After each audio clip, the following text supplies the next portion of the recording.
29 లోకేష్ ఫిలిమ్స్కి కో రైటర్గా and 2-3 ఫిలిమ్స్ని direct చేసిన రత్నకుమార్ నుంచి వచ్చిన సినిమానే ఈ 29. యాక్చువల్లీ ఈ సినిమా ముందు ఎలా ఉంటదో రత్నకుమార్ డ్రామాని ఎలా హ్యాండిల్ చేయగలరో అని అనుకుంటున్నా. అలా స్టార్ట్ చేశానా. రియల్లీ సర్ప్రైజ్ అయిపోయాను. రైటింగ్ చాలా బాగుంది. అసలు డ్రామా సూపర్ ఉంది. నచ్చింది నాకు. ఇంకా చెప్పాలంటే చాలా రీఫ్రెషింగ్గా అనిపించింది. క్యారెక్టర్స్, డైలాగ్స్, డ్రామా బ్యూటిఫుల్గా ఉన్నాయి. ఒకటి చెప్పాలి ఏంటంటే నార్మల్గా నేను సినిమా చూసేటప్పుడు ఓటిటిలో రన్ టైం చూస్తూ ఉంటాను. ఎప్పుడు అంటే బాగా బోర్ కొట్టి ఇంకెంతసేపురా బాబు అని. అలాగే దీనికి చూశాను. దేని విషయంలో చూశానంటే దీని విషయంలో కూడా అదే జరిగింది. రన్ టైం చూస్తూ వెళ్లాను. కానీ ఎందుకో తెలుసా, అమ్మయ్య సినిమా ఇంకా ఉంది, అప్పుడే అయిపోలేదు అని. హ్యాపీనెస్, బెకాజ్ క్యారెక్టర్, రైటింగ్, రిలేటబిలిటీ అన్నీ కలిసి అంత కిక్కి ఇచ్చాయి. ఇంకా చూడాలి అనిపించిందన్నమాట. సినిమా అయ్యాక చాలా రిలీఫ్గా ఉంది. వాళ్ల ఫ్యామిలీలోనే ఫస్ట్ టైం గ్రాడ్యుయేషన్ చేసిన హీరో, ఎడ్యుకేటెడ్ ఫ్యామిలీ నుంచి వచ్చిన హీరోయిన్, ఒకరి ఏజ్ 29, ఇంకొకరి ఏజ్ 21. వాళ్ల లవ్ జర్నీ ఎలా స్టార్ట్ అయింది, ఎలా ముందుకు వెళ్ళింది, చివరికి ఏమైంది అనేది చూస్తారు.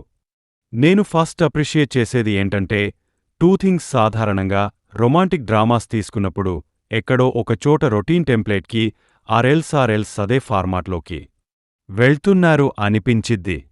మేబీ క్యారెక్టర్స్ ట్రీట్మెంట్ వల్ల, లేక వాళ్లకి పెట్టే హాబీస్ అవ్వచ్చు, ఫ్రెండ్ సర్కిల్ అవ్వచ్చు, లేదా లవ్ స్టోరీ స్టార్టింగ్ నుంచి బ్రేకప్ అయ్యే పాయింట్ నుంచి ఎక్కడో ఒక చోట ఆ ఫార్మాట్లా అనిపిస్తది ఇప్పుడు వచ్చే చాలా మూవీస్ లో. కానీ ఇక్కడ ప్రతి చోట ఒక రీఫ్రెషింగ్ టచ్ అనేది ఇచ్చారు రత్నకుమార్. అదే చాలా బాగా నచ్చింది.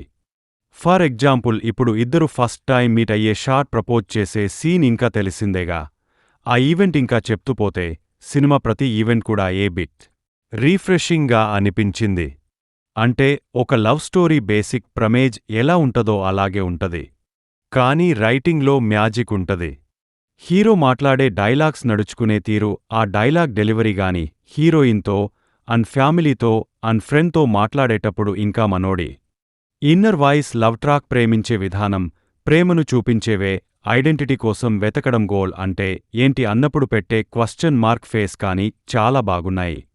రిలేటబుల్ ఫ్యాక్టర్ చాలా బాగా వర్కౌట్ అయింది ఇందులో. ఇంకా ఉంటే బాగుమనిపించింది. అంతలా ఎక్కేసింది. Satya character and drama performances wise రెట్రోలో విలంగా చేసిన పర్సనే ఇందులో హీరో సూపర్గా చేశారు అతను. అలాగే ప్రీతి కూడా.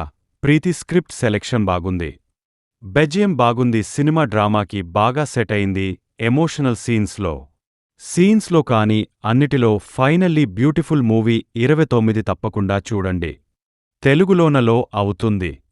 No adult scenes, no bad language. Cinema మీకు ఎలా ఉందో కింద కామెంట్స్లో మాతో తప్పకుండా షేర్ చేసుకోండి. Will meet in next video. Thank you. జై హింద్.